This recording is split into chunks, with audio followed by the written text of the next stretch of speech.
ਕੁਝ ਮੂਰਤੀਆਂ ਨੂੰ ਤੇ ਲੈ ਗਏ, ਬਾਕੀ ਸਾਰੇ ਦਾ ਸਾਰੇ ਮੰਦਰ ਬਣਿਆ ਹੋਇਆ ਹੈ। ਔਰ ਮੈਨੂੰ ਹੈਰਾਨਗੀ ਹੋਈ, ਕੁਝ ਇਸ ਤਰ੍ਹਾਂ ਦੇ ਤਵਾਰੀਖੀ ਸਬੂਤ ਵੀ ਮਿਲੇ ਕਿ ਸਮੁੱਚਾ ਅਫਗਾਨਿਸਤਾਨ ਬੋਧੀ ਤੇ ਸਨਾਤਨੀ ਸੀ। ਪੁਰਾਣੇ ਤਵਾਰੀਖੀ ਸਬੂਤ ਪਏ ਮਿਲਦੇ ਨੇ, ਪੁਰਾਣੇ ਮੰਦਰ। ਸਮੁੱਚਾ ਈਰਾਨ, ਇਹਦੇ ਵਿੱਚ ਕੁਝ ਬੋਧੀ ਸਨ, ਕੁਝ ਆਰੀਆ ਤੋਂ ਮੁਰਾਦ ਸਨਾਤਨੀ, ਵੈਦਿਕ ਧਰਮ ਦੇ ਅਨੁਯਾਈ। ਪਰ ਤਲਵਾਰ ਦੇ ਜ਼ੋਰ ਦੇ ਨਾਲ ਇਸਲਾਮ ਫੈਲਿਆ। ਵਿਚਾਰ ਨਹੀਂ ਕਰਨੀ, ਤਲਵਾਰ ਹੈ ਵੀ ਤੇਰੀ ਤਲਵਾਰ ਵਿੱਚ ਜ਼ੋਰ ਹੈ ਤੇ ਆ ਸਾਹਮਣੇ। ਤੋ ਜਿਹੜੇ ਵਿਚਾਰਕ ਸਨ ਉਹਨਾਂ ਕੋਲ ਤਲਵਾਰ ਹੈ ਹੀ ਨਹੀਂ ਸੀ। ਉੱਠ ਗਈ ਤਲਵਾਰ, ਵਿਚਾਰਕ ਨੂੰ ਖਾਮੋਸ਼ ਹੋ ਕੇ ਤਲਵਾਰ ਦੀ ਗੱਲ ਮੰਨਣੀ ਪਈ, ਕਬੂਲ ਕਰਨੀ ਗਈ। ਤੋ ਜਿਹੜਾ ਧਰਮ ਤਲਵਾਰ ਦੇ ਆਸਰੇ ਤੇ ਕਬੂਲ ਕੀਤਾ ਗਿਆ ਹੈ, ਉਹਦੇ 'ਚ ਮਿਠਾਸ ਨਹੀਂ ਆਉਂਦੀ। ਜਬਰ ਨਾਲ ਜੋ ਧਰਮ ਕਬੂਲ ਕੀਤਾ ਹੈ, ਉਸ ਬੰਦੇ ਦੇ ਅੰਦਰ ਜਬਰ ਦੇ ਇਤਨੇ ਬੀਜ ਰਹਿ ਜਾਣਗੇ, ਜਬਰ ਕਰੇਗਾ ਉਹ ਫਿਰ। ਇਸ ਵਾਸਤੇ ਭਾਵੇਂ ਇਸਲਾਮ ਸ਼ਬਦ ਤੇ ਬੜਾ ਕੀਮਤੀ ਹੈ। ਇਸਲਾਮ ਅਮਨ ਸਲਾਮਤੀ ਨਾਲ ਰਹਿ, ਦੂਜੇ ਨੂੰ ਸਲਾਮਤੀ ਨਾਲ ਰਹਿਣ ਦੇ, ਖੁਦ ਸਲਾਮਤੀ ਨਾਲ ਰਹਿਣ, ਆਖਰੀ ਅਰਥ ਤੇ ਹੀ ਬਣਦੇ ਨੇ ਇਸਲਾਮ ਦੇ। ਪਰ ਹੈਰਾਨਗੀ ਦੀ ਗੱਲ, ਮਨੁੱਖ ਖੁਦ ਵੀ ਬਦਅਮਨੀ 'ਚ ਰਹਿ ਰਿਹਾ, ਦੂਜਿਆਂ ਨੂੰ ਵੀ ਬਦਅਮਨੀ ਰਹਿਣ ਦਿਓ। ਖੂਨ ਖਰਾਬਾ ਜਿਤਨਾ ਇਸਲਾਮੀ ਦੁਨੀਆ 'ਚ ਹੈ, ਸ਼ਾਇਦ ਕਿਧਰੇ ਹੋਵੇ। ਹਰ ਸਾਲ ਸ਼ੀਆ ਸੁੰਨੀ ਫਸਾਦ ਹੋ ਜਾਂਦਾ ਹੈ। ਹਿੰਦੁਸਤਾਨ ਵਿੱਚ ਹਜ਼ਾਰਾਂ ਮੁਸਲਮਾਨ ਮੌਤ ਦੇ ਘਾਟ ਉਤਰ ਜਾਂਦੇ ਨੇ ਆਪਸ ਵਿੱਚ ਹੀ ਲੜ ਕੇ। ਹਾਲਾਂਕਿ ਇਸਲਾਮ ਦੇ ਆਖਰੀ ਅਰਥ ਅਮਨ ਸਲਾਮਤੀ, ਬੁਨਿਆਦ ਤੇ ਰੱਖੀ ਅਮਨ ਸਲਾਮਤੀ ਦੀ। ਪਰ ਅਮਨ ਸਲਾਮਤੀ ਅਗਰ ਧਰਮ ਹੈ ਤਾਂ ਤਲਵਾਰ ਨਾਲ ਅਮਨ ਸਲਾਮਤੀ ਨੂੰ ਵਧਾਉਣਾ, ਧਰਮ ਨੂੰ ਫੈਲਾਣਾ, ਉਹਦੇ ਤੇ ਜ਼ਬਰ ਆ ਜਾਏਗਾ। ਮੈਂ ਫਿਰ ਅਰਜ਼ ਕਰਾਂ, ਸਤਿਗੁਰ ਨੇ ਤਲਵਾਰ ਗੁਰਮਤ ਦੇ ਪ੍ਰਚਾਰ ਲਈ ਨਹੀਂ ਚੁੱਕੀ, ਜ਼ਾਲਮ ਦੇ ਜ਼ੁਲਮ ਨੂੰ ਰੋਕਣ ਲਈ, ਜਬਰ ਨੂੰ ਰੋਕਣ ਲਈ। ਝੁੰਕਾਰ ਜ਼ਮਾ ਹੀਲਤੇ ਦਰਗੁਜਸਤ, ਹਲਾਲਸਤ ਬੁਰਦਮ ਬਸ਼ਮਸ਼ੀਰ ਦਸਤ। ਸਾਹਿਬ ਗੁਰੂ ਗੋਬਿੰਦ ਸਿੰਘ ਜੀ ਮਹਾਰਾਜ ਕਹਿੰਦੇ ਹੁਣ ਕੀ ਕਰੀਏ, ਚਾਰਾ ਹੀ ਨਹੀਂ ਰਹਿ ਗਿਆ, ਮਜਬੂਰ। ਜ਼ਫਰਨਾਮੇ ਸਤਿਗੁਰ ਨੇ ਸਾਫ਼ ਕਬੂਲ ਕੀਤਾ ਹੈ, ਬਲਾਚਾਰ ਗੀ ਦਰਮਿਆ ਆਮਦਮ, ਬਤਦਬੀਰੋ ਤੀਰੋ ਤੁਫੰਗ ਆਮਦਮ। ਔਰੰਗਜ਼ੇਬ ਮੈਂ ਮਜਬੂਰ ਹੋ ਗਿਆ ਤਲਵਾਰ ਚੁੱਕਣ ਤੇ ਮੈਂ ਚੁੱਕਣੀ ਨਹੀਂ ਸੀ। ਬਲਾਚਾਰ ਗੀ ਦਰਮਿਆ ਆਮਦਮ, ਬਤਦਬੀਰੋ ਤੀਰੋ ਤੁਫੰਗ ਆਮਦਮ। ਇਹ ਮੈਂ ਜੋ ਬੰਦੂਕ ਚੁੱਕ ਲਈਏ, ਤਲਵਾਰ ਚੁੱਕ ਲਈਏ, ਮਜਬੂਰ ਹੋ ਕੇ ਨਹੀਂ ਚੁੱਕਣੀ ਸੀ ਮੈਂ, ਲਾਚਾਰ ਹੋ ਕੇ, ਮਜਬੂਰ ਹੋ ਕੇ। ਕਿਉਂਕਿ ਤੇਰੇ ਉੱਤੇ ਵਿਚਾਰ ਦਾ ਤੇ ਪਿਆਰ ਦਾ ਅਸਰ ਹੀ ਨਹੀਂ ਹੈ ਕੋਈ। ਨਾ ਤੂੰ ਵਿਚਾਰ ਮੰਨਦਾ ਹੈ, ਨਾ ਤੂੰ ਪਿਆਰ ਨੂੰ ਕਬੂਲਦਾ ਹੈ। ਕਿਉਂਕਿ ਜਿਸ ਹਿਰਦੇ ਦੇ ਵਿੱਚ ਪਿਆਰ ਹੋਵੇ, ਖਾਸ ਕਰਕੇ ਰੱਬੀ ਪਿਆਰ, ਉਹ ਆਪਣੇ ਭਰਾਵਾਂ ਨੂੰ ਕਤਲ ਨਹੀਂ ਕਰ ਸਕਦਾ, ਉਹ ਭਤੀਜਿਆਂ ਨੂੰ ਕਤਲ ਨਹੀਂ ਕਰ ਸਕਦਾ। ਪਿਆਰ ਨਾਲ ਭੇਜਿਆ ਹੋਇਆ ਮਨੁੱਖ ਖੁਦ ਕੁਰਬਾਨ ਹੋ ਸਕਦਾ ਹੈ, ਦੂਜੇ ਨੂੰ ਕੁਰਬਾਨ ਨਹੀਂ ਕਰੇਗਾ, ਪਿਓ ਨੂੰ ਕੈਦ ਨਹੀਂ ਕਰੇਗਾ, ਕਠੋਰ ਬੰਦਾ ਕਰ ਸਕਦਾ ਹੈ। ਸੰਬੰਧ ਜੁੜਦੇ ਨੇ ਇੱਕ ਦੂਜੇ ਦੇ ਪਿਆਰ ਨਾਲ, ਵਿਚਾਰ ਨਾਲ ਵੀ ਨਹੀਂ ਜੁੜਦੇ, ਪਿਆਰ ਨਾਲ ਜੁੜਦੇ ਨੇ। ਇਸ ਵਾਸਤੇ ਗੁਰੂ ਘਰ ਦੇ ਇਹ ਪ੍ਰਧਾਨ ਸਾਧਨ ਮੰਨ ਲਿਆ ਗਿਆ, ਮਨ ਰੇ ਕਿਉਂ ਛੂਟੇ ਬਿਨ ਪਿਆਰ। ਇਸ ਵਾਸਤੇ ਗੁਰਮਤਿ ਦੀ ਗੱਲ ਜਗਤ ਦੇ ਸਾਹਮਣੇ ਰੱਖੀ ਗਈ ਬੜੇ ਪਿਆਰ ਨਾਲ, ਤੇ ਪਿਆਰ ਵਿੱਚ ਸਾਂਝੀ ਵਾਲਤਾ ਹੁੰਦੀ ਹੈ, ਵਿਤਕਰੇ ਨਹੀਂ ਹੁੰਦੇ। ਇਸ ਵਾਸਤੇ ਬਾਬੇ ਫਰੀਦ ਨੂੰ ਵੀ ਥਾਂ ਮਿਲ ਗਈ, ਰਾਮਾਨੰਦ ਨੂੰ ਵੀ ਥਾਂ ਮਿਲ ਗਈ। ਸਵਾਮੀ ਰਾਮਾਨੰਦ ਬੈਰਾਗੀ ਤੇ ਕਿਧਰੇ ਬਾਬਾ ਫਰੀਦ, ਮਜ਼ਹਬੀ ਤੌਰ ਤੇ ਦੇਖੋਗੇ ਤੇ ਦੋਹਾਂ ਦੇ ਜ਼ਮੀਨ ਆਸਮਾਨ ਦਾ ਫਾਸਲਾ ਹੈ। ਇੱਕ ਨਮਾਜ਼ ਪੜ੍ਹ ਰਿਹਾ ਹੈ, ਇੱਕ ਪੂਜਾ ਪਾਠ ਕਰਦਾ ਪਿਆ। ਇੱਕ ਸਵਾਮੀ ਰਾਮਾਨੰਦ ਪੂਰਾ ਸਨਾਤਨੀ ਕਰਮਕਾਂਡੀ ਹੈ,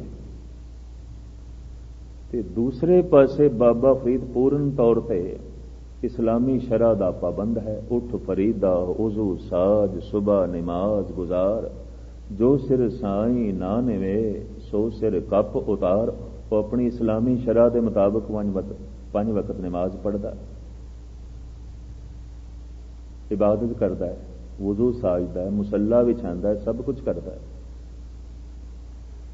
ਪਰ ਰਾਮਾਨੰਦ ਸਵੇਰੇ ਅੰਮ੍ਰਿਤ ਵੇਲੇ ਉੱਠ ਕੇ ਚੰਦਨ ਰਗੜਦਾ ਹੈ, ਮੂਰਤੀਆਂ ਦੀ ਪੂਜਾ ਕਰਦਾ ਹੈ, ਰਾਮ ਦੀ ਧੁਨ ਦੇ ਚ ਮਗਨ ਹੈ। ਇਹ ਗੱਲ ਵੱਖਰੀ ਹੈ ਕਿ ਬਾਅਦ ਦੇ ਚ ਨਿਰਗੁਣ ਬ੍ਰਹਮ ਦੇ ਚ ਪਹੁੰਚ ਗਿਆ, ਕਿਉਂਕਿ ਉਸ ਦੇ ਸ਼ਬਦ ਤੋਂ ਐਸਾ ਪਤਾ ਚੱਲਦਾ ਹੈ। कत जाइए रे घर लागो रंग, मेरा चित न चलत मन भयो पंग। स्वामी रामानंद कहते मन पिंगला हो गया, भज दौड़ मुक गई कि टिकदा ही नहीं सी किधरे, मन भजदा ही सी, भजदा ही सी, भजदा ही सी, पैर टुट गए ने ਇਹਦੇ, ਹੁਣ नहीं भजदा, पिंगला हो गया। ਹੁਣ जद मैं राम आखदा तो राम विच टिक जाता है, भज ही नहीं सकता, पिंगला हो गया। मिर्जा गालिब ने इसनों इस ढंग नाल बयान किया है, मेरे टूटे हुए पाए तलब का मुझ पे ऐसा है। गालिब कहते ने मेरियां लत्तां जड़ियां टुट गईयां ने, इन्हां टुटियां होईयां लत्तां दा, इन्हां टुटे होए पैरां दा मेरे उत्ते बहुत वड्डा एहसान है। मेरे टूटे हुए पाए तलब का मुझ पे ऐसा है, तुम्हारे दर से अब उठकर कहीं जाया नहीं जाता। हुण मैं किधरे जान जोगा ही नहीं रहा, हुण मैं किधरे जा ही नहीं सकता, मेरे पैर ही टुट गए।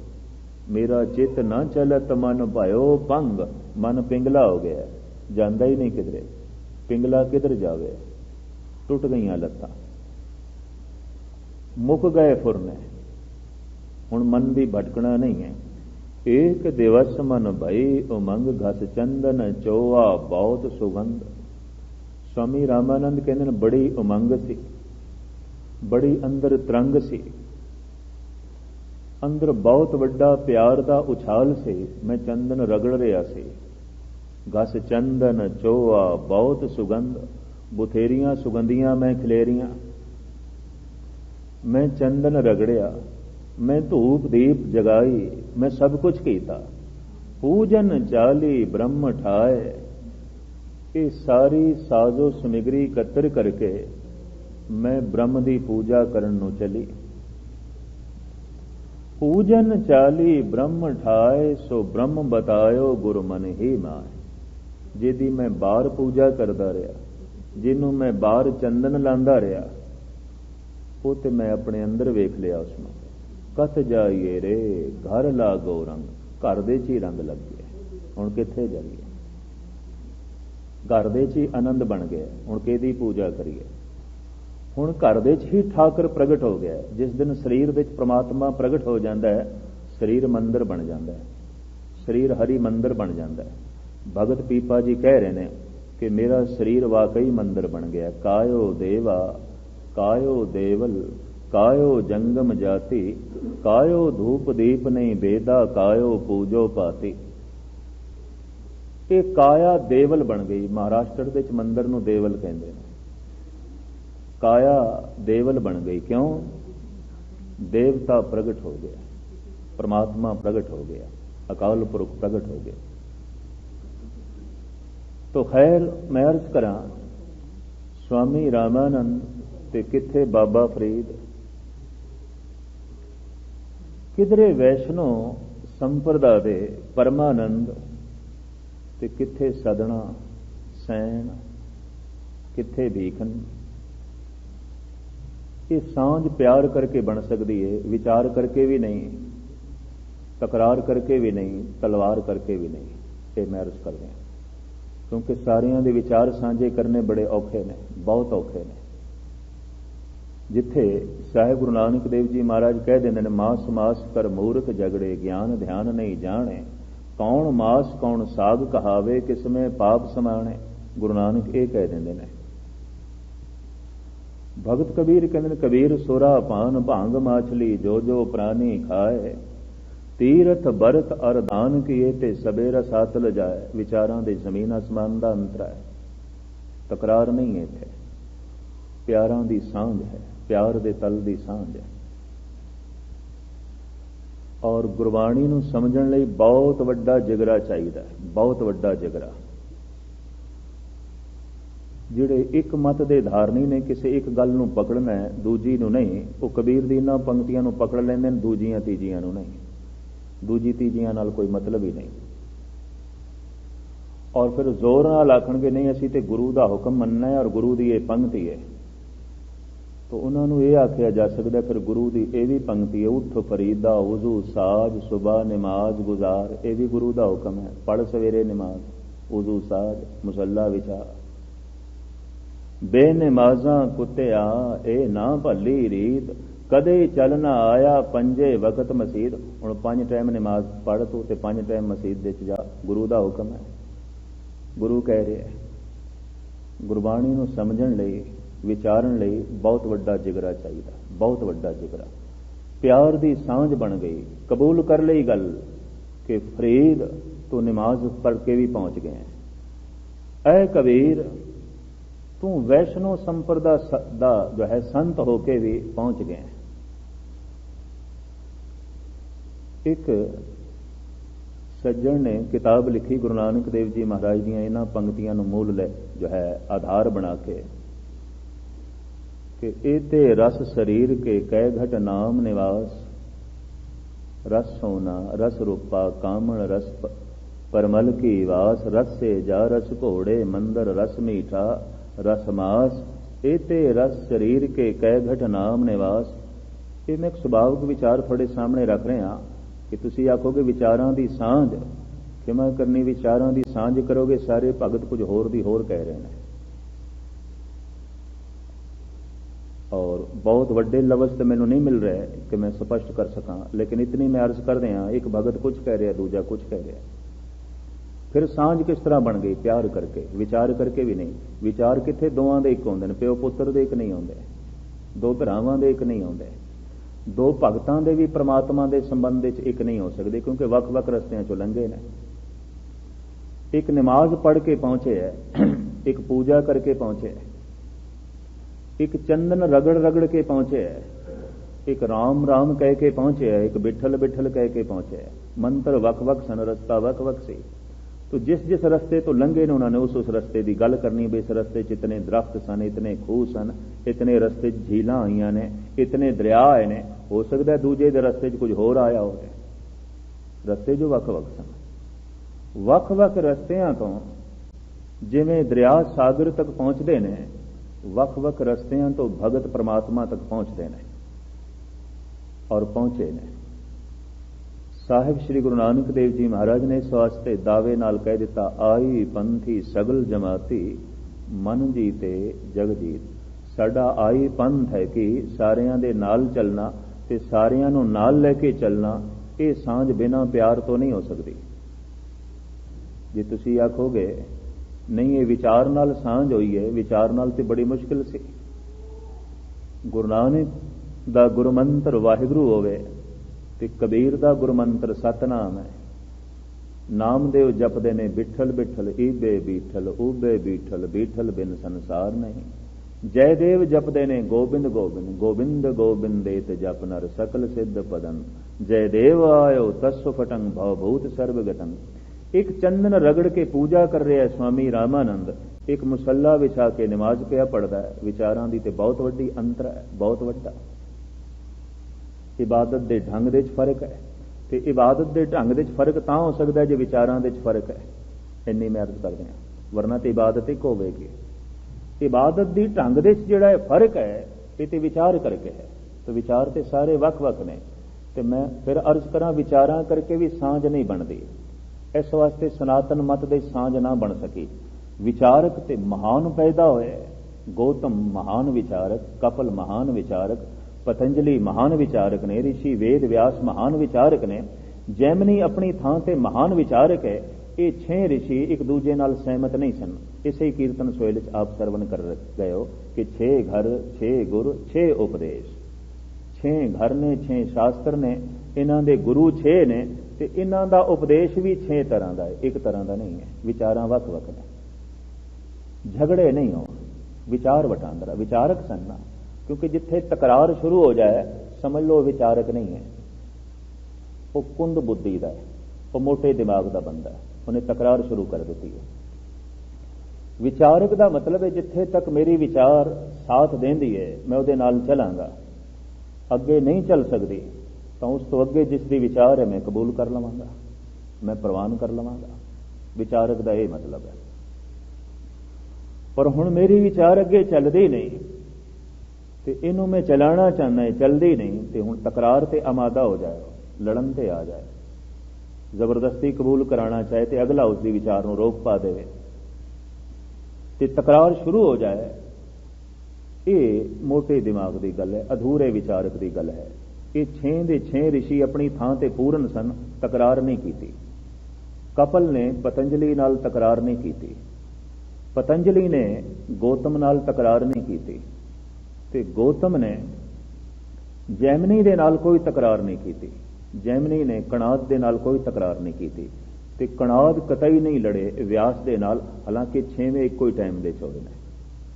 ਔਰ 6 ਸ਼ਾਸਤਰ ਵੱਖ-ਵੱਖ ਗੱਲਾਂ, ਮਜਾਲ ਹੈ ਕਿਧਰੇ ਤਕਰਾਰ ਹੋਈ ਹੋਵੇ, ਲੇਕਿਨ ਇਬਾਦਤ ਦੇ ਢੰਗ ਸਾਰੇ ਵੱਖ-ਵੱਖ ਪੈ ਦੱਸਦੇ ਨੇ। ਇਸ ਵਾਸਤੇ ਹਿੰਦੂ ਧਰਮ ਦੇ ਸਨਾਤਨ ਮਤ ਵਿੱਚ ਅਨੇਕਾਂ ਸ਼ਾਖਾਂ ਪੈਦਾ ਹੋ ਗਈਆਂ, ਅਨੰਤ ਸ਼ਾਖਾਂ, ਕਿਉਂਕਿ ਰਿਸ਼ੀ ਮੁਨੀਆਂ ਨੇ ਵੱਖ-ਵੱਖ ਜੋ ਹੈ ਗੱਲ ਆਖੀ। ਔਰ ਇਹ ਸਾਰੀ ਜਿਹੜੀ ਵੱਖ-ਵੱਖ ਗੱਲ ਸਮੁੱਚੇ ਜਗਤ ਵਿੱਚ ਪ੍ਰਚਲਿਤ ਸੀ ਪ੍ਰਮਾਤਮਾ ਪ੍ਰਤੀ, ਗੁਰੂ ਨਾਨਕ ਨੇ ਸਾਰੀ ਕਬੂਲ ਕਰ ਲਈ। ਇਹ ਤਾਂ ਹੀ ਹੋ ਸਕਦੀ ਹੈ ਕਿ ਬਹੁਤ ਵੱਡਾ ਪਿਆਰ ਦਾ ਕੋਈ ਸਾਗਰ ਹੋਵੇ ਹਿਰਦੇ ਵਿੱਚ, ਤਾਂ ਹੀ ਸਾਰੀ ਨਦੀਆਂ ਨੂੰ ਥਾਂ ਮਿਲ ਸਕਦੀ ਹੈ, ਵਰਨਾ ਸਾਰੀਆਂ ਨਦੀਆਂ ਨੂੰ ਕਿੱਥੇ ਥਾਂ ਮਿਲ, ਛਪੜੀ ਦੇ ਥੋੜੀ ਥਾਂ ਮਿਲ ਸਕਦੀ ਹੈ। ਕਿਸੇ ਦੇ ਅੰਦਰ ਪਿਆਰ ਹੋਵੇ ਇਤਨਾ, ਜਿਵੇਂ ਇੱਕ ਛਪੜੀ ਹੈ, ਤੇ ਉਹਦੇ 'ਚ ਕੋਈ ਦਰਿਆ ਸਮਾ ਸਕਦਾ? ਤੇ ਪ੍ਰਿਥਵੀ ਦੇ ਉੱਤੇ ਬਹੁਤ ਸਾਰੇ ਦਰਿਆ ਨੇ, ਸਾਰੇ ਦਰਿਆਵਾਂ ਨੂੰ ਆਪਣੇ ਅੰਦਰ ਥਾਂ ਦੇਣੀ ਹੈ, ਸਾਗਰ ਦੇ ਸਕਦਾ ਹੈ। ਜਿੱਥੇ ਪਿਆਰ ਦਾ ਸਾਗਰ ਹੋਵੇ ਉੱਥੇ ਹੀ ਇਹ ਸਾਰੀਆਂ ਨਦੀਆਂ ਸਮਾ ਸਕਦੀਆਂ।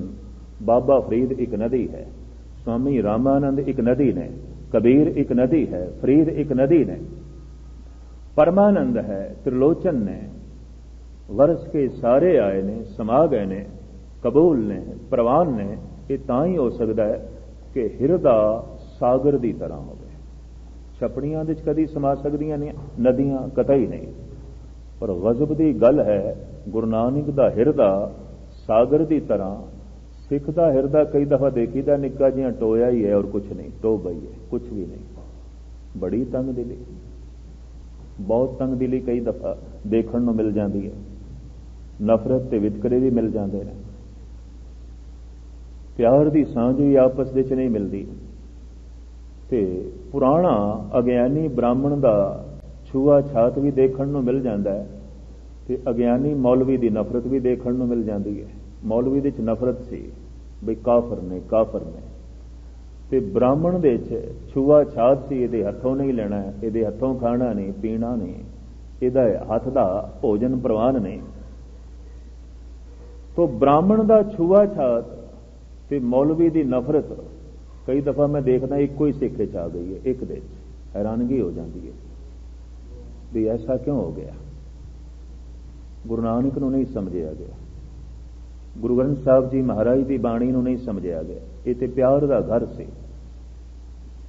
ਇਹ ਤੇ ਇੱਕ ਸਾਗਰ ਸੀ ਜਿੱਥੋਂ ਸਾਰੀਆਂ ਨਦੀਆਂ ਆਈਆਂ ਤੇ ਲੀਨ ਹੋ ਗਈਆਂ, ਵੱਖ-ਵੱਖ ਰਸਤੇ 'ਚੋਂ ਆਈਆਂ, ਲੀਨ ਹੋ ਗਈਆਂ।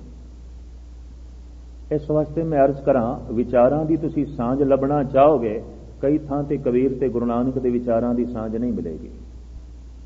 ਜਿੱਥੇ ਕਬੀਰ ਸਪਸ਼ਟ ਰੂਪ ਵਿੱਚ ਕਹਿ ਦਿੰਦੇ ਨੇ, ਕਬੀਰ ਸੁਰਾ ਪਾਨ ਭਾਂਗ ਮਾਛਲੀ ਜੋ ਜੋ ਪ੍ਰਾਨੀ ਖਾਏ, ਤੀਰਥ ਬਰਤ ਅਰ ਦਾਨ ਕੀਏ ਤੇ ਸਬੇ ਰਸਾਤ ਲਜਾਏ।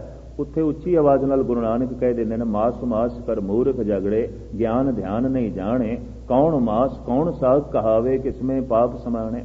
ਸਾਗ ਵੀ ਮਾਸ ਹੈ, ਮਾਸ ਵੀ ਸਾਗ ਹੈ, ਸਭ ਦੇ ਜੀਵ ਹੈ। ਕਿ ਕਬੀਰ ਦੀ ਬਾਣੀ ਨਾਲ, ਕਬੀਰ ਦੇ ਵਿਚਾਰਾਂ ਨਾਲ ਇਸ ਨੂੰ ਕਿਸੇ ਹੋਰ ਰੂਪ ਵਿੱਚ ਨਾ ਲੈਣਾ ਵੀ ਵਿਰੋਧੀ ਵਿਚਾਰ ਮੌਜੂਦ ਨੇ ਗੁਰੂ ਗ੍ਰੰਥ ਸਾਹਿਬ ਜੀ ਮਹਾਰਾਜ ਦੇ 'ਚ। ਦਰਅਸਲ ਇਸ ਢੰਗ ਨਾਲ ਪਹੁੰਚੇ ਹੈ ਕਬੀਰ, ਜਿਸ ਢੰਗ ਨਾਲ ਪਹੁੰਚੇ ਉਸਨੇ ਆਪਣੇ ਢੰਗ ਨਾਲ ਗੱਲ ਕਰਨੀ ਹੈ। ਜਿਸ ਢੰਗ ਨਾਲ ਰਵਿਦਾਸ ਪਹੁੰਚੇ ਨੇ, ਰਸਤੇ 'ਚ ਨਹੀਂ ਰਹੇ, ਪਹੁੰਚੇ ਨੇ, ਸਾਰੇ ਹੀ ਪਹੁੰਚੇ ਨੇ। ਇਹ ਪਹੁੰਚੇ ਹੋਏ ਪੁਰਸ਼ਾਂ ਦੇ ਬਚਨ ਨੇ, ਪਰ ਬਚਨ ਉਹਨਾਂ ਨੇ ਰਸਤਿਆਂ ਦੇ ਕੀਤੇ ਨੇ ਜਿਸ ਰਸਤੇ 'ਚੋਂ ਲੰਘ ਕੇ ਆਏ ਨੇ। ਪਰਮਾਤਮਾ 'ਚ ਲੀਨ ਹੋ ਗਏ, ਫਿਰ ਕੋਈ ਗੱਲ ਨਹੀਂ। ਫਿਰ ਕੀ ਨਦੀ ਨੇ ਗੱਲ ਕਰਨੀ, ਨਦੀ ਸਾਗਰ ਹੋ ਗਈ ਹੈ। ਹੁਣ ਉਸਨੇ ਕੀ ਗੱਲ ਕਰਨੀ ਹੈ, ਹੁਣ ਤੇ ਗੱਲ ਖੋ ਗਈ। ਕਿਆ ਕਹੀਏ ਕਿਛ ਕਹਿਣ ਨਾ ਜਾਈ, ਹੁਣ ਤੇ ਕੁਝ ਕਿਹਾ ਨਹੀਂ ਜਾ ਸਕਦਾ, ਹੁਣ ਤੇ ਕੁਝ ਬੋਲਿਆ ਨਹੀਂ ਜਾ ਸਕਦਾ, ਹੁਣ ਕੀ ਆਖੇਗਾ। ਤੋ ਸਭ ਇਹ ਰਸਤੇ ਦੀਆਂ ਗੱਲਾਂ ਨੇ ਜਿੱਥੋਂ ਜਿੱਥੋਂ ਲੰਘ ਕੇ ਆਏ ਨੇ ਭਗਤ ਜਨ। ਸਾਹਿਬ ਸ੍ਰੀ ਗੁਰੂ ਨਾਨਕ ਦੇਵ ਜੀ ਮਹਾਰਾਜ ਦੇ ਬਚਨਾਂ ਦੇ ਆਧਾਰ ਤੇ ਜੋ ਇਹ ਪ੍ਰਚਾਰ ਹੈ ਉਸਦਾ ਦਰਅਸਲ ਸਹੀ ਰੂਪ ਨਹੀਂ ਲਿਆ ਗਿਆ। ਰਸ ਸੋਨਾ ਰਸ ਰੂਪਾ ਕਾਮਣ ਰਸ ਪਰਮਲ ਕੀ ਵਾਸ, ਰਸ ਤੇ ਜਾ ਰਸ ਘੋੜੇ ਮੰਦਰ, रस मीठा रस मास एते रस शरीर के कै घट नाम निवास। बई शरीर ਦੇ ਵਿੱਚ ਇਤਨੇ ਰਸ ਨੇ ਤੇ ਹੁਣ ਨਾਮ ਦਾ ਰਸ ਵਸੇ ਤੇ ਕਿਸ ਤਰ੍ਹਾਂ ਵਸੇ। ਤੇ ਰਸ ਮੀਠਾ ਰਸ ਮਾਸ, ਮਾਸ ਨੂੰ ਲੈ ਕੇ ਇੰਜ ਪ੍ਰਚਾਰ। ਪਰ ਹੁਣ ਕੌਣ ਦੱਸੇ, ਉੱਪਰ ਸਤਿਗੁਰ ਨੇ ਲਿਖਿਆ ਹੈ ਆਰੰਭ ਤੇ ਇੱਥੋਂ ਹੈ ਰਸ ਸੋਨਾ, ਜਿਹਦਾ ਸੋਨੇ ਦੇ ਚ ਰਸ ਹੈ, ਧਨ ਦੇ ਚ। ਤੇ ਹੁਣ ਘਰ ਦੇ ਸੋਨਾ ਪਿਆ, ਚੁੱਕ ਕੇ ਪਰੇ ਮਾਰੀਏ। ਮਾਸ ਸਭ ਤੋਂ ਅਖੀਰ ਦੇ ਜ਼ਿਕਰ ਹੈ। 3 ਪੰਕਤੀਆਂ ਦੇ ਸ਼ਲੋਕ ਨੂੰ ਸਮਝਣਾ ਹੈ। ਰਸ ਸੋਨਾ, ਸੋਨਾ ਜ਼ਰੂਰਤ ਮਾਤਰ ਹੈ ਠੀਕ, ਪਰ ਸੋਨੇ ਚ ਰਸ ਹੈ। ਸੋਨਾ ਹੀ ਰਸ ਹੈ। ਜਿਸ ਚੀਜ਼ ਵਿੱਚ ਬੰਦੇ ਦਾ ਰਸ ਹੋਵੇ ਉਹ ਹਰ ਵਕਤ ਯਾਦ ਆਵੇਗਾ, ਪੱਕੀ ਗੱਲ। ਜਿਹਨੂੰ ਹਰ ਵਕਤ ਗਹਿਣੇ ਯਾਦ ਆਵਣ, ਸੋਨਾ ਯਾਦ ਆਵੇ, ਸੋਨਾ ਰਸ ਹੈ, ਤਾਂ ਰੋਕ ਖੜੀ ਹੋ ਗਈ। ਇਸ ਤਰ੍ਹਾਂ ਦੇ ਮਨੁੱਖ ਦੇ ਅੰਦਰ ਹੁਣ ਨਾਮ ਦਾ ਰਸ ਨਹੀਂ ਵੱਜ ਸਕਦਾ। ਰਸ ਸੋਨਾ, ਰਸ ਰੂਪਾ ਚਾਂਦੀ। ਅਗਰ ਰਸ ਬਣ ਗਿਆ, ਗੁਜਰਾਤ ਦਾ ਇਲਾਕਾ ਕਾਠੀਆਵਾੜ, ਕੱਛ, ਅੱਜ ਵੀ ਉੱਥੇ ਅੱਧੇ ਅੱਧੇ ਕਿਲੋ ਦੇ ਚਾਂਦੀ ਦੇ ਬਕਾਇਦਾ ਕੜੇ ਪੈਰਾਂ 'ਚ ਪਾਏ ਜਾਂਦੇ ਨੇ। ਤੇ ਹੁਣ ਬੇੜੀਆਂ ਪਵਾਉਣ ਦੀ ਲੋੜ ਹੀ ਨਹੀਂ। ਅੱਧਾ ਕਿਲੋ ਦੇ ਦੋਵਾਂ ਪੈਰਾਂ 'ਚ ਅਗਰ ਕੜੇ ਪਾਏ ਹੋਏ ਨੇ ਤੇ ਇਹਨਾਂ ਨੂੰ ਬੇੜੀਆਂ ਪਵਾਉਣ ਦੀ ਕੀ ਲੋੜ ਹੈ? ਆਪੇ ਹੱਥ ਕੜੀਆਂ ਤੇ ਬੇੜੀਆਂ। ਸਾਰਾ ਹੱਥ 2-2 ਕਿਲੋ ਚਾਂਦੀ ਨਾਲ ਭਰਿਆ ਹੋਵੇਗਾ। ਇੰਨਾ ਬੋਝ, ਇਹ ਤੇ ਹੱਥ ਕੜੀਆਂ ਬਣ ਗਈਆਂ। ਪਰ ਹੱਥ ਕੜੀਆਂ ਵੀ ਉਦੋਂ ਪਿਆਰੀਆਂ ਲੱਗਦੀਆਂ ਨੇ ਜਦੋਂ ਗਹਿਣੇ ਹੋਣ, ਉਹਨਾਂ ਨੂੰ ਗਹਿਣੇ ਸਮਝ ਲਿਆ ਜਾਏ, ਉਹਨਾਂ ਨੂੰ ਭੂਸ਼ਣ ਸਮਝ ਲਿਆ ਜਾਏ।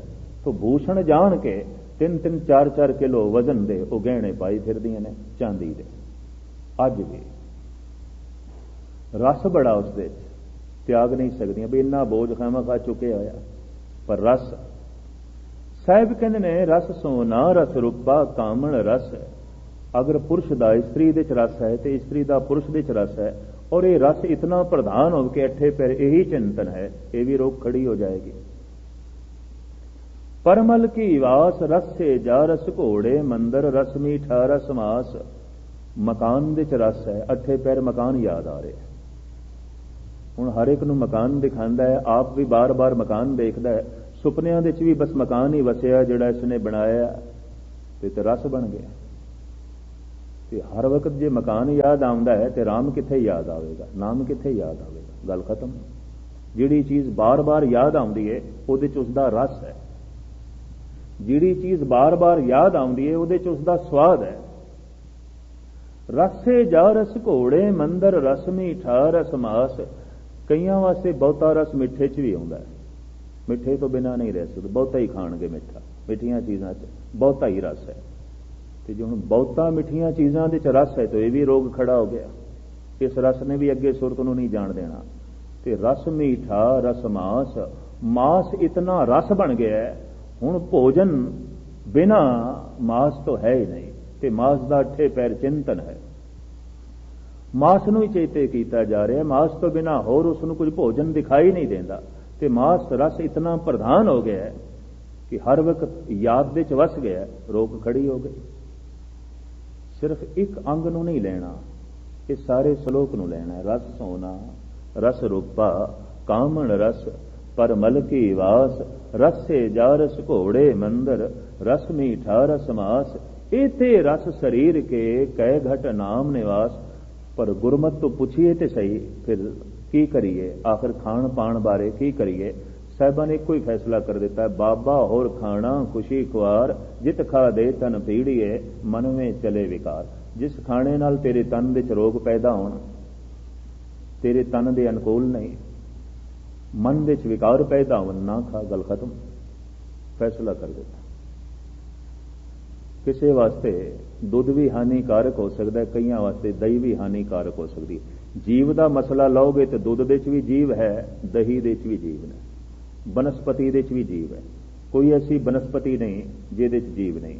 ਦਾਣੇ ਜੋ ਅਸੀਂ ਖਾਂਦੇ ਹਾਂ, ਅੰਨ ਜੇਤੇ ਦਾਣੇ ਅੰਨ ਕੇ ਜੀਆਂ ਬਾਜ ਨਾ ਕੋਏ। ਪਾਣੀ ਜੋ ਅਸੀਂ ਪੀਂਦੇ ਹਾਂ, ਪਹਿਲਾ ਪਾਣੀ ਜੀਵ ਹੈ। ਜਿਤ ਹਰਿਆ ਸਭ ਕੋਏ, ਜੀਵ ਸਭ ਦੇ ਅੰਦਰ ਹੈ। ਜਿਸ ਚੀਜ਼ ਵਿੱਚ ਜੀਵ ਨਹੀਂ ਉਸ ਤੋਂ ਜੀਵਨ ਵੀ ਨਹੀਂ ਮਿਲ ਸਕਦਾ। ਗੁਰੂ ਨਾਨਕ ਦਾ ਫੈਸਲਾ, ਜੀਆਂ ਕਾ ਆਹਾਰ ਜੀ ਖਾਣਾ ਹੈ ਕਰੇ।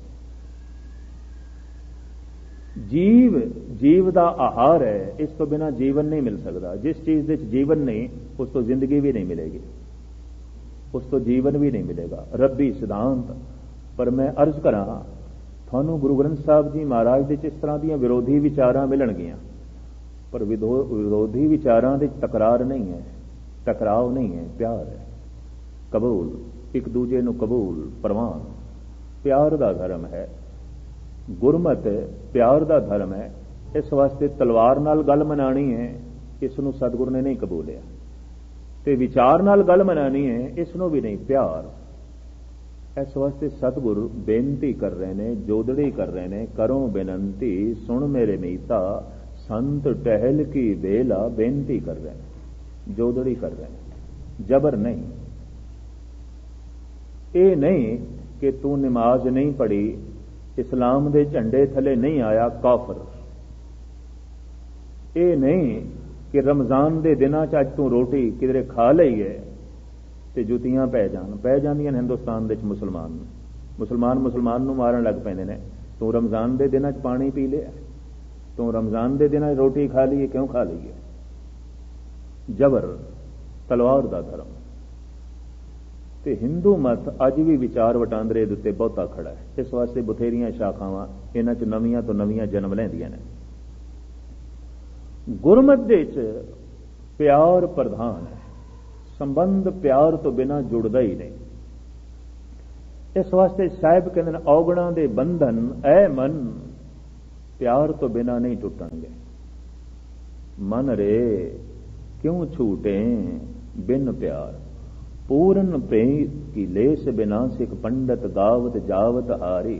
साहिब कहते हैं पूर्ण प्रेम तो बिना, प्रीत तो बिना बड़े बड़े पंडित, दार्शनिक, फिलासफर एवं व्यर्थ जिंदगी गवा बैठते हैं।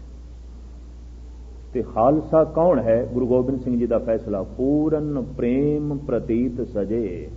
पूर्ण प्रेम, मुकम्मल प्रेम। पूर्ण प्रेम नाल ही पूर्ण नाल रिश्ता जुड़ेगा, अधूरे प्रेम नाल नहीं।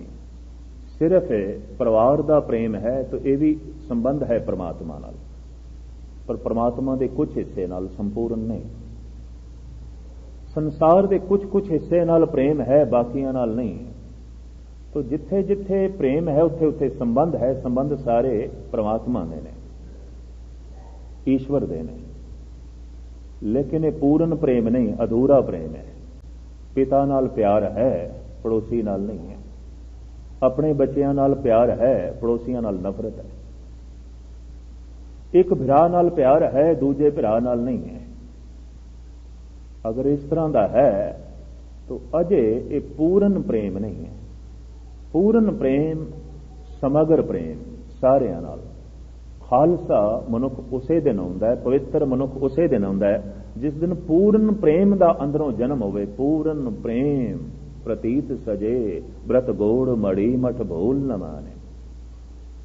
पूर्ण प्यार उसके अंदर पैदा हो जाए, उस तो बिना खालिस नहीं हो सकेगा, उस तो बिना पवित्र नहीं हो सकेगा। गुरु नानक देव जी महाराज, गुरु गोबिंद सिंह जी महाराज ने धर्म की नींह प्यार ते रखी। नींह प्यार है, ऊपर विचारां ने, ऊपर मर्यादा है, ऊपर फिर तमाम नियमावली है। मूल बुनियाद जिहड़ी है वो प्यार ते खड़ी है। क्योंकि संबंध बिना प्यार तो जुड़ते नहीं। दो विचारक भी आपस में टुटे रहणगे अगर अंदर प्यार नहीं। इस वास्ते मैं अक्सर देखदा, दो ज्ञानी लड़ पैंदे ने, दो दानी लड़ पैंदे ने, दो सेवा करने वाले भी लड़ पैंदे ने। हुण इक्को तरह की सेवा करते पे ने, गुरुद्वारे लड़ पैंदे ने। जोड़े झाड़ते जोड़े मारन लग पैंदे ने। कड़छियां नाल जो है दाल वंडदे वंडदे अगलियां दे सिर तोड़न लग पैंदे ने, अगलियां दे सिर च दाल पाण लग पैंदे। मैं तो ऐसा देखिया, गल पुट्ठी पै जांदी। हालांकि दोवें ही सेवा कर रहे हैं, संबंध नहीं जुड़िया। दो सेवादारां दा भी संबंध टुटिया रह सकता है, दो ज्ञानियां दा भी संबंध टुटिया रह सकता है। बड़े बड़े ज्ञानी में लड़ते देखे ने, झगड़ते देखे ने, कारण प्यार नहीं।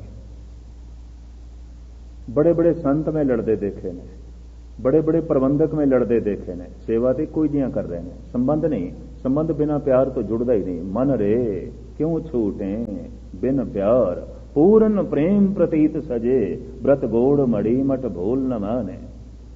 सुनिए मनिए मन कीता भाव, तू सुने अजे सफलता नहीं मिली। तू मन भी लिया, अजे भी गल नहीं बनी जिन्ने चिर तक अंदर भाव नहीं पैदा होया। ਪ੍ਰੇਮ ਨਹੀਂ ਪੈਦਾ ਹੋਇਆ।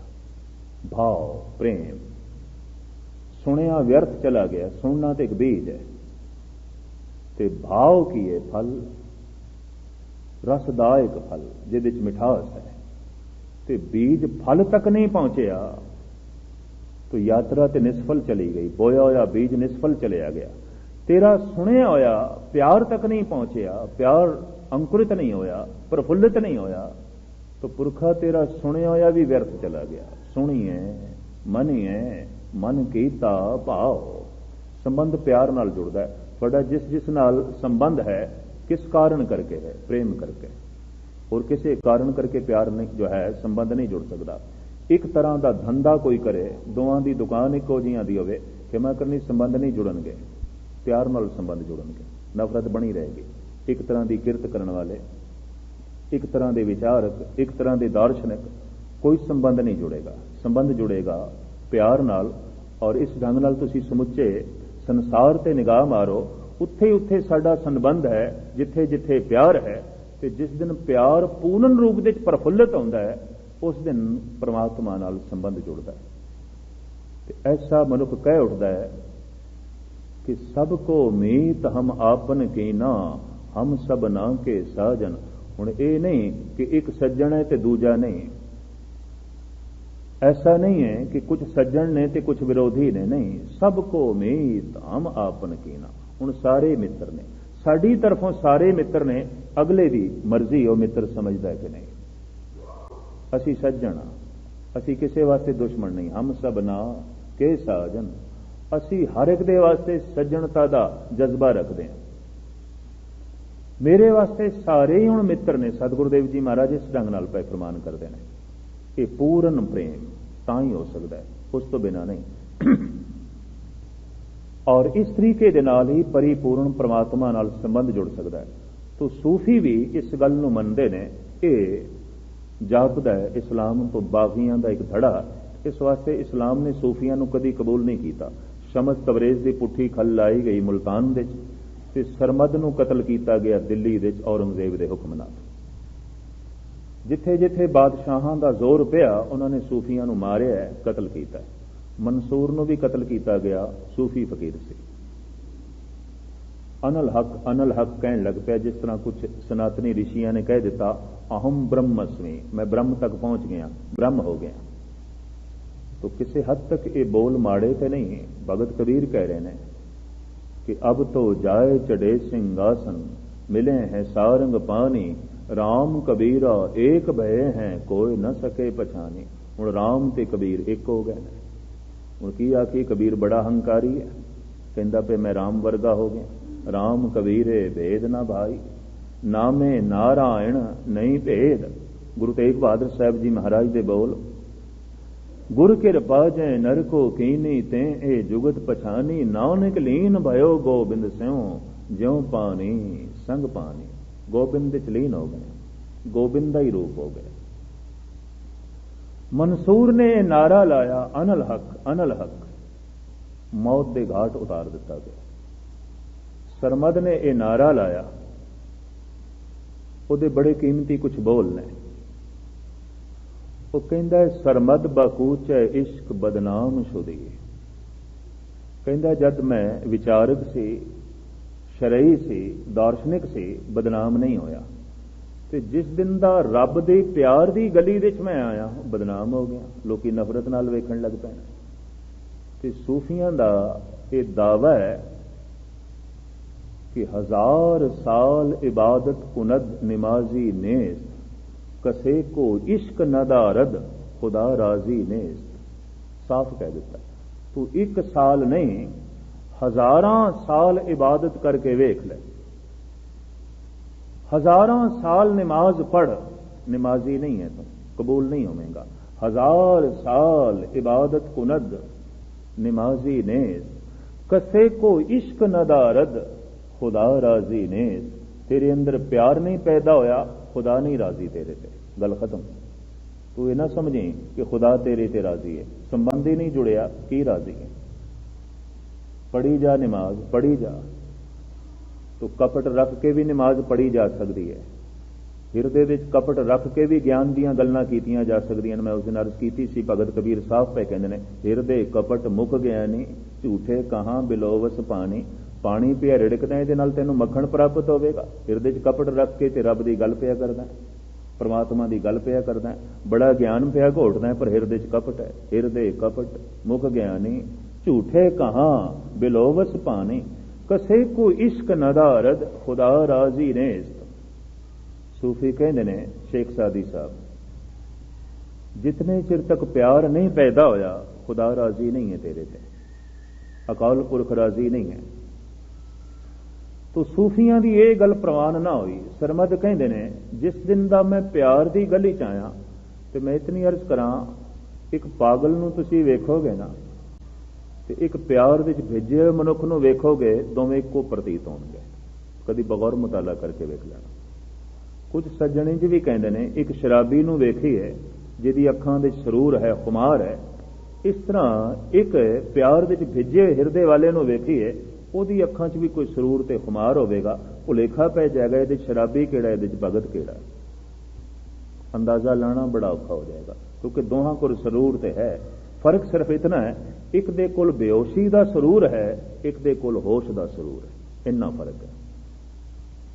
ਇੱਕ ਦੇ ਕੋਲ ਬੇਹੋਸ਼ੀ ਦੀ ਖੁਮਾਰੀ ਹੈ, ਇੱਕ ਦੇ ਕੋਲ ਹੋਸ਼ ਦੀ ਖੁਮਾਰੀ ਹੈ। ਖੁਮਾਰੀ ਗੁਰੂ ਨਾਨਕ ਕੋਲ ਵੀ ਸੀ, ਨਾਮ ਖੁਮਾਰੀ ਨਾਨਕਾ ਚੜੀ ਰਹੇ ਦਿਨ ਰਾਤ। ਬੜਾ ਲੰਬਾ ਚੌੜਾ ਜ਼ਿਕਰ ਹੈ ਗੁਰੂ ਗ੍ਰੰਥ ਸਾਹਿਬ ਦੇ ਇਸ ਖੁਮਾਰੀ ਦਾ। ਬਹੁਤ ਸਾਰੇ ਸ਼ਬਦ ਨੇ ਸ੍ਰੀ ਗੁਰੂ ਨਾਨਕ ਦੇਵ ਜੀ ਮਹਾਰਾਜ ਦੇ, ਗੁਰੂ ਅਰਜਨ ਦੇਵ ਜੀ ਮਹਾਰਾਜ ਦੇ ਔਰ ਭਗਤ ਕਬੀਰ ਜੀ ਦੇ, ਇਸ ਖੁਮਾਰੀ ਦੇ ਸੰਬੰਧ ਵਿੱਚ। ਇਹ ਖੁਮਾਰੀ ਕਿਵੇਂ ਤਾਰੀ ਹੁੰਦੀ ਹੈ?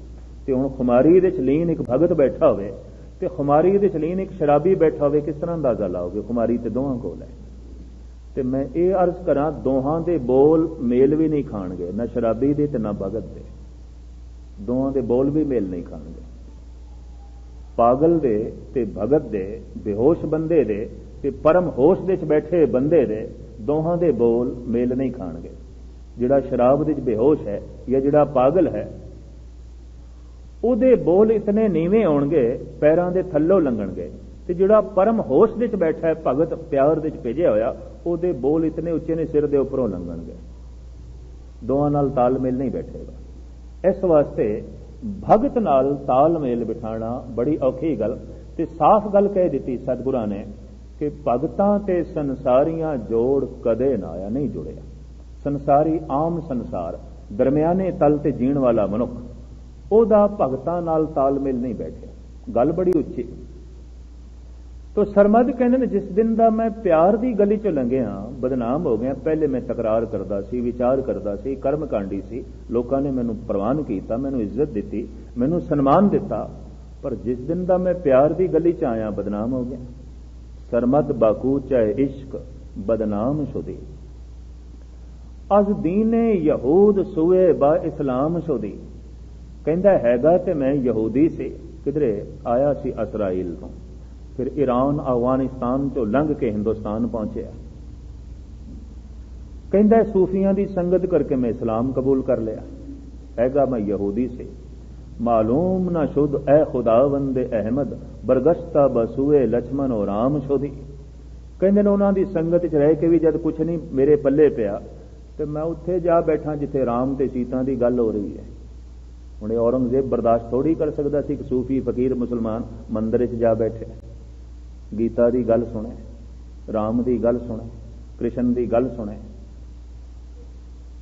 ਔਰੰਗਜ਼ੇਬ ਨੂੰ ਇਹ ਕਬੂਲ ਨਹੀਂ ਹੋਈ। ਤੇ ਸਰਮਦ ਦੀ ਜ਼ਬਾਨ ਦੇ ਉੱਤੇ ਕਈ ਤਰ੍ਹਾਂ ਦੇ ਨਾਂ ਆਉਂਦੇ ਸਨ। ਅੱਲਾ ਅੱਲਾ ਵੀ ਕਹਿ ਦਿੰਦਾ ਸੀ, ਰਾਮ ਰਾਮ ਵੀ ਕਹਿ ਦਿੰਦਾ ਸੀ, ਕ੍ਰਿਸ਼ਨ ਕ੍ਰਿਸ਼ਨ ਦੀ ਰੱਟ ਵੀ ਲਾ ਲੈਂਦਾ ਸੀ, ਮਦਸੂਦਨ ਮਦਸੂਦਨ ਵੀ ਕਹਿ ਦਿੰਦਾ ਸੀ, ਗੋਰਖ ਗੋਰਖ ਵੀ ਕਹਿ ਦਿੰਦਾ ਸੀ। ਤੇ ਇਸ ਤਰ੍ਹਾਂ ਦੇ ਨਾਂ ਇੱਕ ਮੁਸਲਮਾਨ ਦੀ ਜ਼ਬਾਨ ਤੋਂ ਨਿਕਲਣ ਔਰੰਗਜ਼ੇਬ ਨੂੰ ਕਬੂਲ ਨਹੀਂ ਸੀ। ਉਹ ਆਪਣੇ ਦਾਇਰੇ 'ਚ ਰਹਿਣ ਵਾਲਾ, ਇਹ ਆਪਣੀ ਦੁਨੀਆ 'ਚ ਰਹਿਣ ਵਾਲਾ, ਗੁਰੂ ਨਾਨਕ ਦੇਵ ਜੀ ਮਹਾਰਾਜ ਦਾ ਹਿਰਦਾ ਪਿਆਰ ਨਾਲ ਭੇਜਿਆ ਹੋਇਆ। ਆਪ ਕਹਿੰਦੇ ਨੇ, ਕੋਈ ਬੋਲੇ ਰਾਮ ਰਾਮ, ਕੋਈ ਖੁਦਾ ਹੈ, ਕੋਈ ਸੇਵੇ ਗੁਸਾਈਆਂ, ਕੋਈ ਅਲਾ ਹੈ।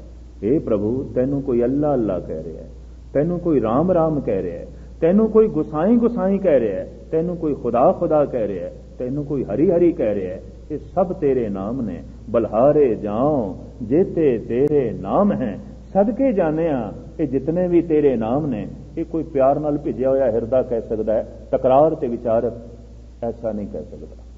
ये प्यार दा धर्म, बुनियाद प्यार, उपर विचारां ने। महल विचार दा जरूर खड़ा है लेकिन नहीं प्यार ते खड़ी है। संबंध प्यार नाल जुड़दे ने। तो प्यार दे तलवार नहीं आउंदी, प्यार दे जबर नहीं आउंदा, बेनती आउंदी है, जोदड़ी आउंदी है। जिस नाल थोड़ा प्यार होवे कौड़ा वचन बोल सकोगे, उस ते जबर कर सकोगे। बंदा किस नूं ठगदा है, बंदा किस नाल जबर नाल पेश आउंदा है, बंदा किस दे नाल तकरार करदा है, जिहदे नाल प्यार कोई नहीं। जिहदे नाल प्यार है उत्थे ते बड़ा मिठा बोलदा है बंदा, जोदड़ी च बोलदा है, बड़े सोहणे हलेमी च बोलदा है। पर जिहदे नाल कोई गूढ़ा संबंध नहीं उत्थे बंदा आकड़ जांदा है, बचनां दे च कठोरता आ जांदी है, सुभाव दे च कठोरता आ जांदी है, क्योंकि उहदे नाल कोई प्यार ही नहीं है। जिहदे नाल प्यार है बचनां दे च हलेमी आ जाएगी, निर्माणता आ जाएगी, मिठास आ जाएगी। इस वास्ते गुरु नानक देव जी महाराज, गुरु गोबिंद सिंह जी महाराज जिथे जिथे जगत नूं उपदेश करते हैं बेनती के रूप में, जोदड़ी के रूप में, हाथ जोड़ के बेनती करके।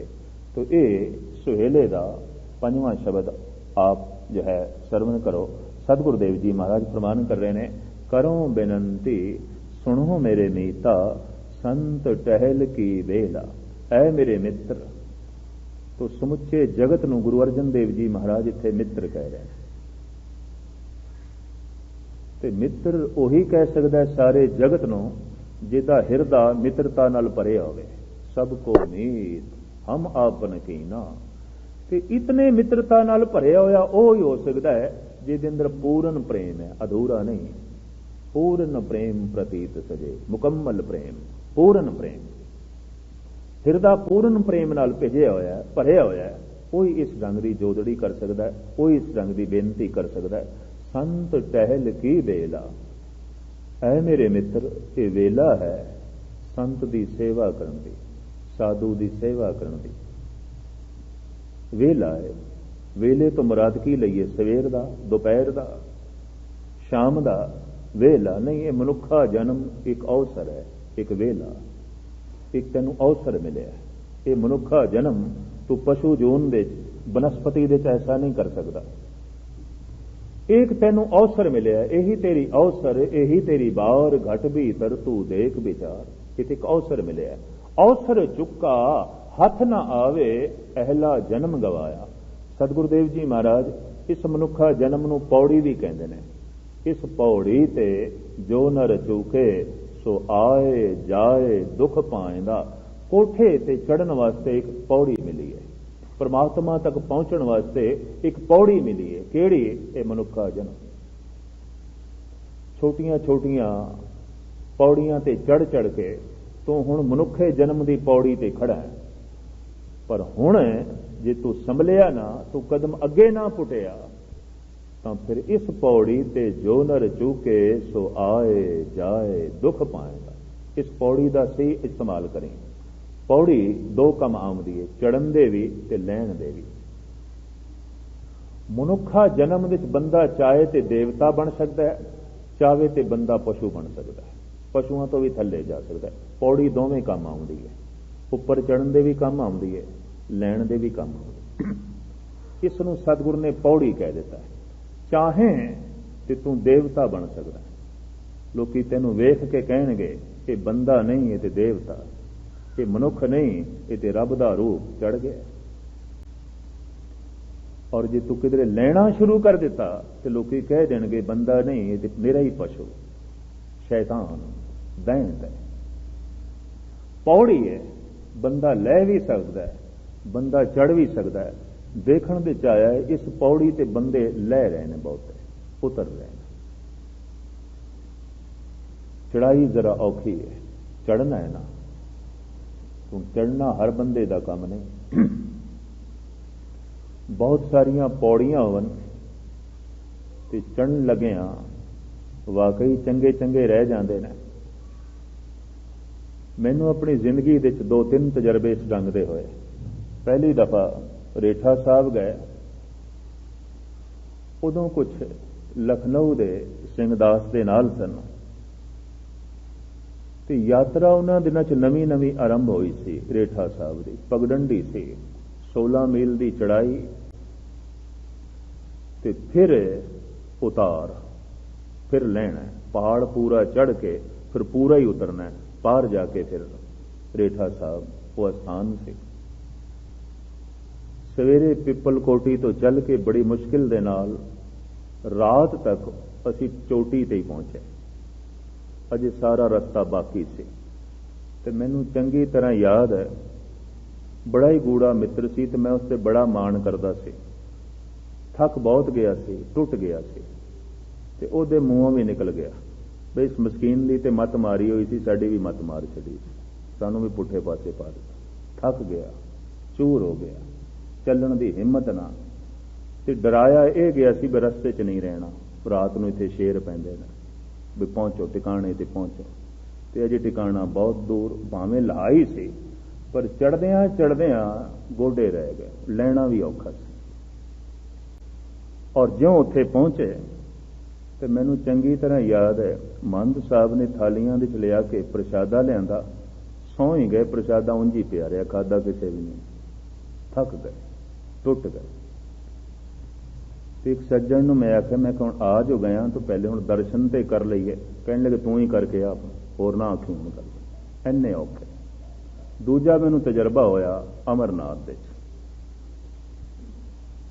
6 ਸਾਥੀਆਂ ਦਾ ਅਸੀਂ ਟੋਲਾ, ਲੇਕਿਨ 4 ਵਾਪਸ ਹੋ ਗਏ ਔਰ ਬੜੇ ਔਖੇ ਢੰਗ ਨਾਲ ਵਾਪਸ ਹੋਏ ਔਰ ਕੌੜਾ ਬੋਲ ਕੇ ਵਾਪਸ ਹੋਏ।